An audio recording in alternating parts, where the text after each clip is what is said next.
Liewe vriende, baie welkom vandag hierso by ons uitsendingsdiens. Mag jy sommer net daar waar jy jouself bevind, die rustigheid en teenwoordigheid van God die Almagtige ervaar. So voordat ons saam lees vandag, kom ons raak sommer so stil vir 'n oomblik gebed. Liewe Heer, hier kom ons vandag weer op verskillende plekke, op verskillende maniere bymekaar rondom U woord. Here, dit sê bietjie vir ons iets van U, Here. Wanneer ons lees dat U die skepper is van die hemel en die aarde, die oseane en die berge, dan sê dit vir ons bietjie van iets van U almagtigheid, iets van U grootheid. O Here, hier waar ons onsself bevind, deur die geraas van die karre hier buite, die gejaag van die wêreld, vra ons dat U vandag ons harte sal stil maak en ontvanklik maak vir U woord. Amen. Vriende, dit is my weer eens net so eer om te sê en julle te groet in die naam van God die Vader, die opgestane Here Jesus Christus, deur die kragtige werking van die Heilige Gees. Vriende, ons kuier vandag rondom die teks van 2 Efesiërs 19 tot en met vers 22. En die perikoop lees een bouwerk van God. En ons ken al dat die boek van Efesiërs handel oor die gemeente in Efese. Efese wat 'n baie bekende en beroemde stad was vir sy ekonomiese vooruitgang, die handel wat daar gedryf was. Dit het bestaan uit Joodse en nie-Joodse gelowiges, wat soms ook bietjie spanning veroorsaak het in die omgewing, maar so ook was die tempel daar gewees. En tradisioneel word dit beskryf as Paulus wat die outeur is van hierdie boek. En in hierdie einste gedeelte praat en skryf Paulus hierso oor die een bouwerk van God, waar hy eintlik vir hierdie Jode en nie-Joodse gelowiges eintlik vertel dat hulle eintlik nie apart van mekaar is nie, maar dat hulle medeburgers is hierso in die koninkryk van God. So kom ons lees bietjie ons teksgedeelte vandag saam. So is julle dan nie meer vreemdelinge en bywoners nie, maar julle is medeburgers van die heiliges en lede van die huisgesin van God, gebou op die fondament van die apostels en die profete, met Christus Jesus self as hoeksteen. In hom verrys die hele gebou, goed saamgevoeg tot 'n heilige tempel in die Here. In hom word julle ook saam opgebou tot woonplek van God deur die Gees. Vriende, ek lees vandag hierdie teksgedeelte en in hierdie afgelope paar weke het ons bietjie gepraat oor familie en gesinne. En ek het die voorreg om hierdie tema af te sluit. En soos wat ons hierdie lees, dan het ons al bietjie gewerk oor hoe bou 'n mens, wat is in jou huis, op wat is jou fondasie gelê. Ons het al getuig en gejuig oor die nuwe generasie en ons het al gehoor dat God gewone gesinne gebruik, gewone mense om sy dade uit te kan voer. En so kom ons vandag en die oorhoofse tema is die kerk as familie, iets wat ons al baie gehoor het. En voordat ek bietjie daaraan raak, wil ek graag 'n storie vertel. In hierdie week wat verby is, moes ek bietjie universiteit toe gaan om klas te gee. En ons werk bietjie in die departement waar ek is. Werk ons bietjie met die kerk, werk anders, want die kerk is anders. En onder andere is dit kerkreg en kerkgeskiedenis waaroor ons praat, maar so ook goed van prosedures en maniere hoe goed gedoen moet word. En so kom een van die klasmaats en hulle vra my toe die vraag, maar Jacques, hoe weet ons of 'n vergadering suksesvol was? En voordat ek dit wil beantwoord, vra ek graag vir die klas, ek wil graag julle opinies hoor op hierdie vraag. En natuurlik is daar 'n antwoorde van hoe korter die vergadering, hoe meer suksesvol. Dan is daar aan die ander kant van die opinie wat sê, maar hoe langer die vergadering is en hoe deeglik ons deur die sake werk, hoe meer suksesvol is dit. En so hoor ons 'n diverse pool van antwoorde wat voorkom. En soos wat hulle oor hierdie vraag begin antwoorde gee, sit ek en dink 'n bietjie oor hierdie vraag. En toe het nou op die uiteinde van die dag of tyd my beurt is om dit te beantwoord, toe antwoord ek as volg: die sukses van 'n vergadering lê in die blote feit, nie in die vergadering nie, maar wat na die vergadering gebeur. wanneer dit wat daar gestem is, gevra is en gesê word, uitgevoer word. Nou hoekom ek hierdie sê is nie om te sê, wow Jacques, jy het 'n klomp teologiese studente beantwoord nie. Nee, maar so om meer dit te kan verduidelik, dat die sukses van ons temas lê nie in die blote feit, dat maak oor hoe ons preek en oor wat ons sê, jy in die kerkgebou vasgevang bly nie. Maar in die essensie daarvan dat dit uitgevoer en uitgelewer word. Vriende, ek wil dit bietjie verpak in 'n ander manier. Ek wil dit bietjie wanneer ons praat van kerk as familie, wil ek dit saam begin pak oor ons paar temas wat ons in die afgelope tyd gehad het, oor dit wat ons gepreek het, wil ek saam verpak in 'n boot. En ek praat nie net van hierdie normale Intex bootjie, hierdie oranje ene wat jy opblaas nie, maar in 'n boot soos 'n passasiersdraer of selfs eintlik net 'n skip. En vriende, ons almal is op hierdie skip. Ons is nie passasiers nie, ons almal is eintlik medeburgers. Ons is die bemanning van hierdie skip en ons almal het ons eie unieke rol op hierdie skip.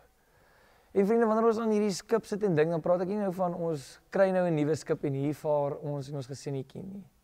Maar dit is al 'n skip wat van generasie na generasie oorkom. En ja, natuurlik is daar nou 'n bietjie lekplekke op hierdie skip en daar is nou al 'n bietjie, soos die Engelsman sal sê, wear and tear.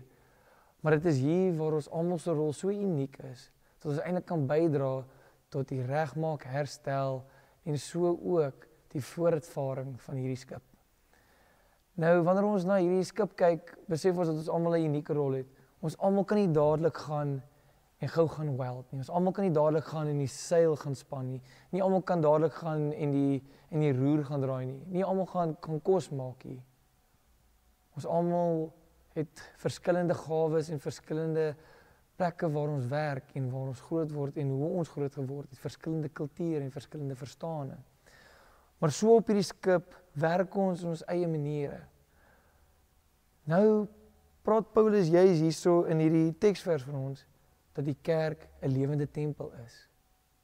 Waar eintlik sê ons almal het ons eie unieke rol, dat ons eintlik mekaar nodig het sodat hierdie skip op koers kan bly. Want Christus wat ons stuurman is die kaptein van hierdie boot.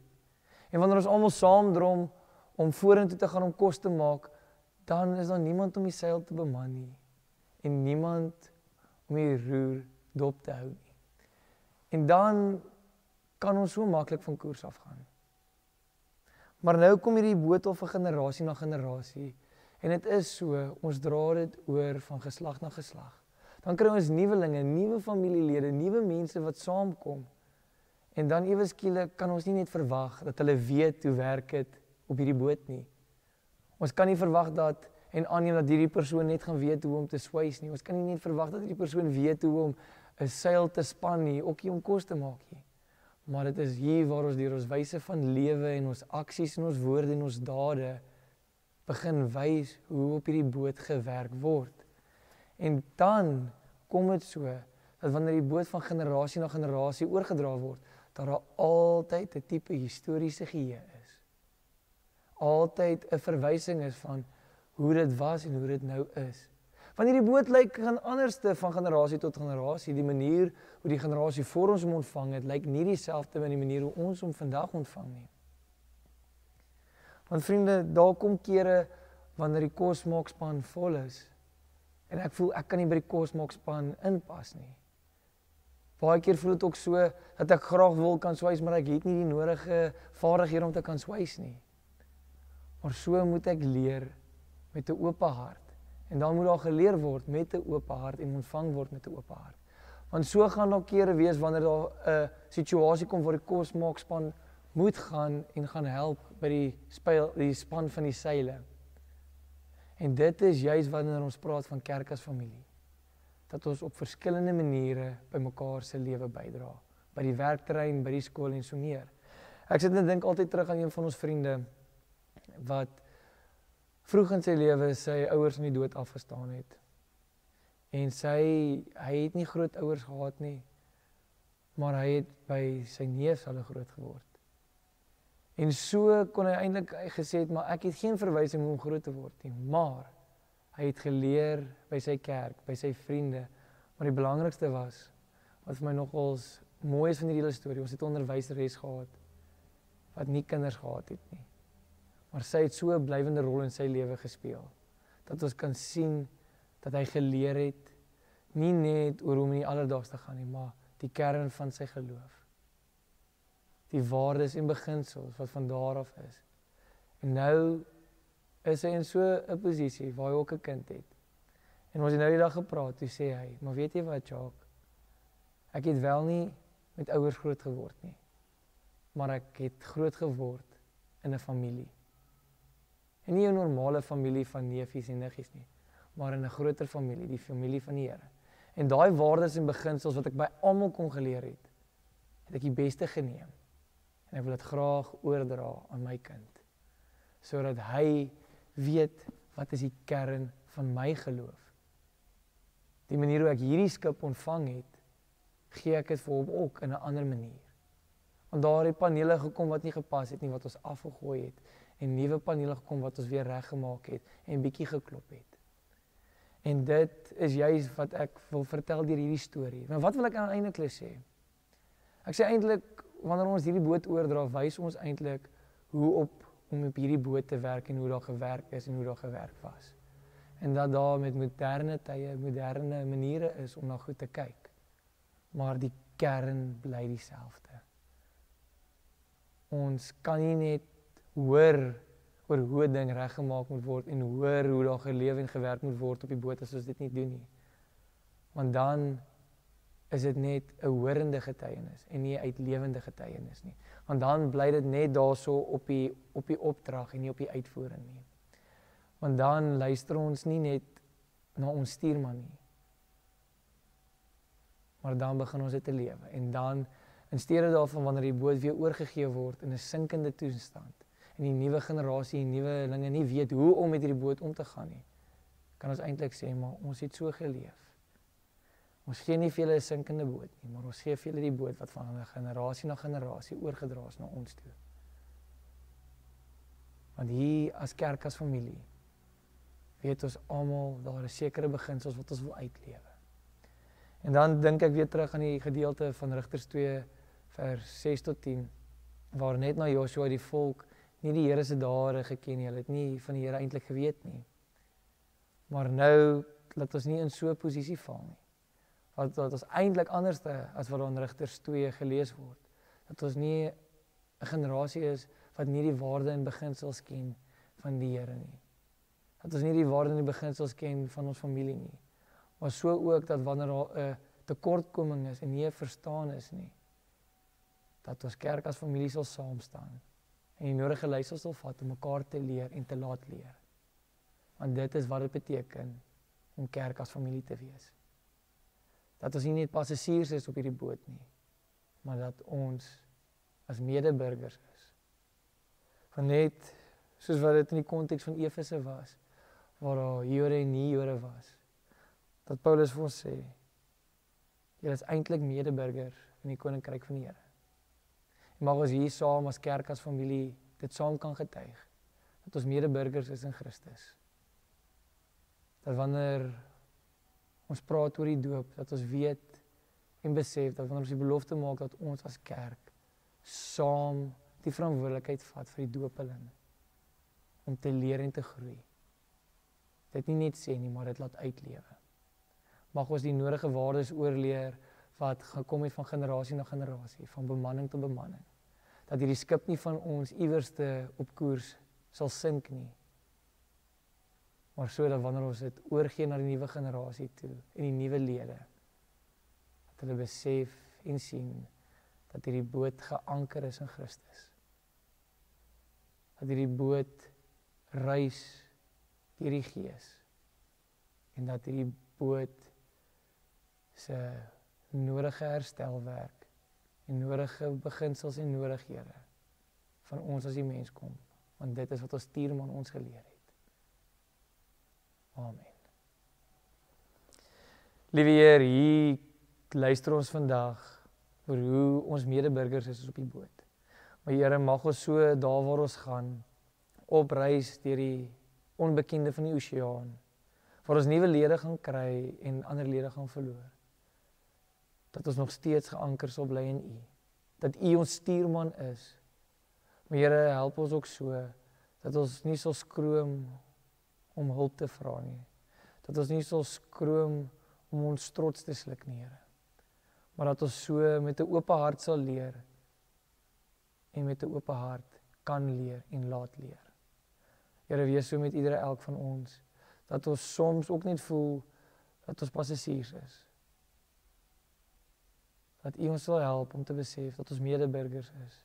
Dat ons nie van 'n kleiner rol beskik, of ons deel is van die kosmaakspan is nie, of ons deel is van die seilspanspan is nie. Dat ons sal besef dat elke taak sy eie uniekheid verg. Dat elke taak sy eie belangrikheid sal verg. Maar dat ons so sal weet, dat ons almal se hande saam op hierdie boot is. Dat ons voort kan vaar en deel kan vorm van U koninkryk. Here, wees so met elkeen van ons op hierdie reis.